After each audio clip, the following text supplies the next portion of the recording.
नमस्कार दोस्तों, कार मेरे यार में आज के एपिसोड में आपका स्वागत है।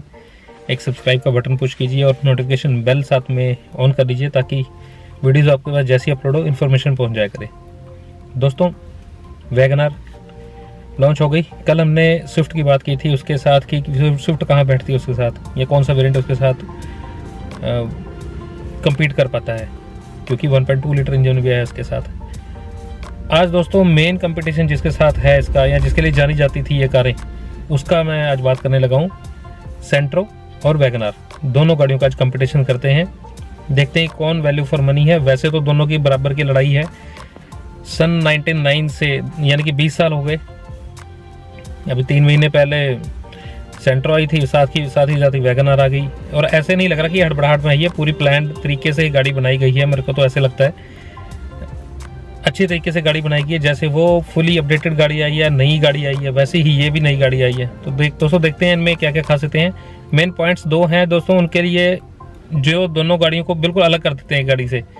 पहला पॉइंट दोस्तों, सेंट्रो के पास ये खासियत है, उसके पास CNG अवेलेबल है। इसमें आई नहीं वैगनआर में, बट इसके पास दूसरी खासियत है कि इस पर 1.2 लीटर का इंजन भी मौजूद है, जो कि ग्रैंड आइटन में है और सेंट्रो में नहीं है। खासियतें दोनों के पास अलग अलग हैं। उसके अलावा हम बात करते हैं दोस्तों कि प्राइस के हिसाब से भी देखें तो वो इंजन लेना सही बैठेगा या फिर 1.0 लीटर वाला इंजन सही है। दोस्तों ये बात शुरू करते हैं हम। सबसे पहले लेते हैं इनके इंजन से शुरू करते हैं।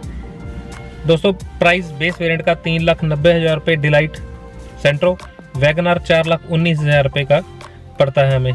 यानी कि तकरीबन हमें 30,000 रुपये और खर्चने पड़ते हैं अगर हम वैगनआर का बेस वेरिएंट भी लेते हैं, जो LXI मॉडल पड़ता है 1.0 लीटर के इंजन में। अब इंजन कौन कौन सा है दोस्तों? K10 का इंजन वही चल रहा है इसके अंदर, अल्टो K10 वाला इंजन है इसके अंदर, या वैगनआर में जो पहले इंजन आता था वही है। सेंट्रो में भी वही पुराने वाला इंजन ही दिया है इन्होंने, कुछ नया बदलाव नहीं किया। जो पहले इंजन चल रहा था 1086 सीसी, इसका 998 सीसी, 68 bhp का सेंट्रो और 67 bhp का 5500 RPM के ऊपर वैगनआर। कोई ज़्यादा खास फर्क नहीं है। 99 Nm की टॉर्क सेंट्रो जनरेट करती है, वैगनआर जनरेट करती है 90 Nm की टॉर्क। लेकिन सिलेंडर्स का फर्क पड़ गया, 4 सिलेंडर इंजन सेंट्रो, 3 सिलेंडर इंजन वैगनआर।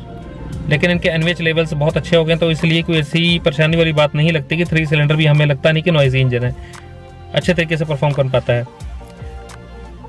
और इनकी जो माइलेज है वहाँ पे बड़ी हैरानी वाली बात आ जाती है कि सेंट्रो की माइलेज हमें 20 क्लेम करते हैं, लेकिन वही 17-18 के बीच में हमें मिल पाती है। वहीं पे अगर हम वैगनआर की बात करें तो इसका इंजन छोटा होने के बावजूद भी, 3 सिलेंडर होने के बावजूद भी, ये इंजन हमें 20 से 21 की एवरेज ऑन रोड कंडीशंस के, मिक्स कंडीशन के अंदर हमें दे देता है, क्योंकि इसका पावर टू वेट रेशियो बहुत अच्छा है।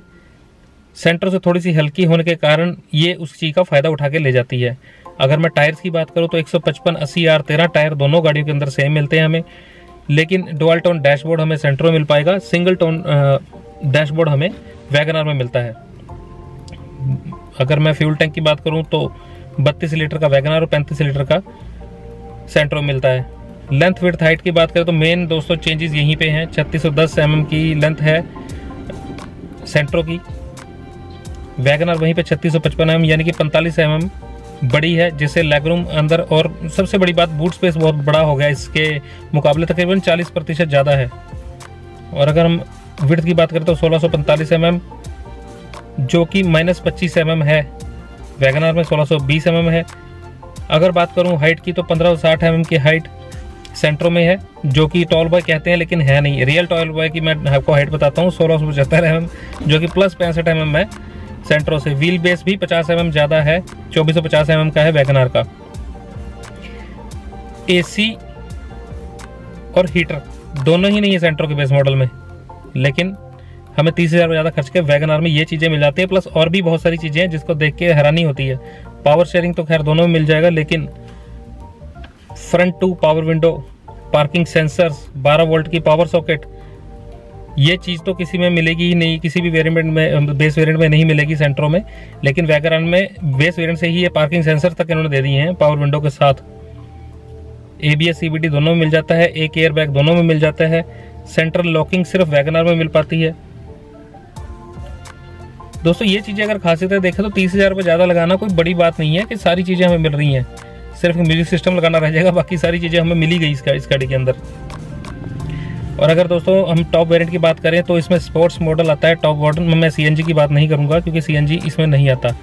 टॉप वेरिएंट की बात करूँ तो स्पोर्ट्स मॉडल आता है ऑटोमेटिक में 5,47,000 रुपये का। वहीं पे ZXi 1.2 लीटर का इंजन 5,70,000 रुपये का पड़ता है हमें, यानी कि 22,000 रुपये महंगा।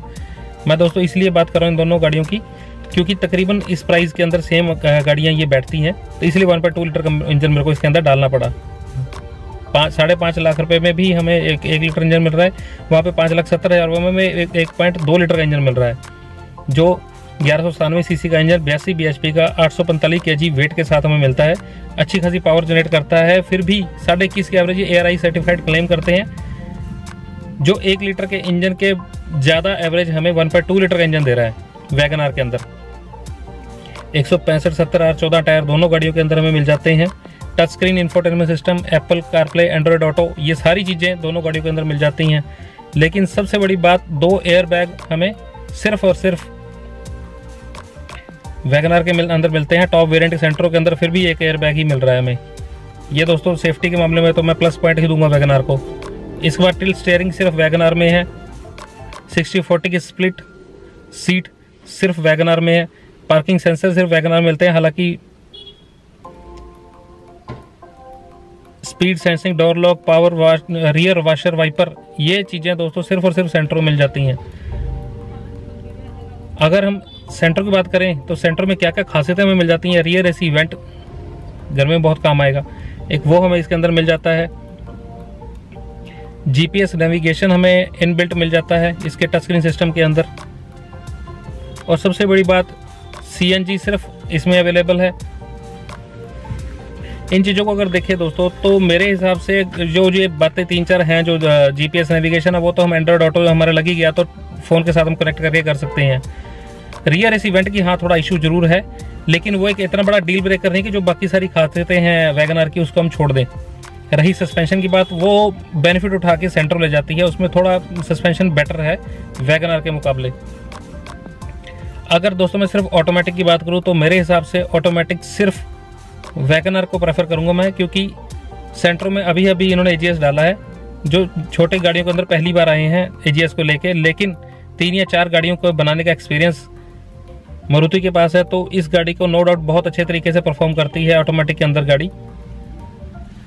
तो कुल मिला के वर्डिक्ट यही बनता है कि अगर मैं वैसे भी बात करूं सर्विस सेंटर्स वगैरह की, तो हम जैसे चंडीगढ़, दिल्ली, बॉम्बे, कलकत्ता, बड़े शहरों में अगर रह रहे हैं तो हमें कोई सर्विस सेंटर की ऐसी दिक्कत नहीं आती। लेकिन बाद में जो मेट्रो सिटीज़ नहीं है या सब अर्बन एरियाज़ हैं, वहाँ पे थोड़ी सी हमें परेशानी आती है, थोड़े पार्ट्स और सर्विस की दिक्कत थोड़ी ज़्यादा आ जाएगी सेंटरों की।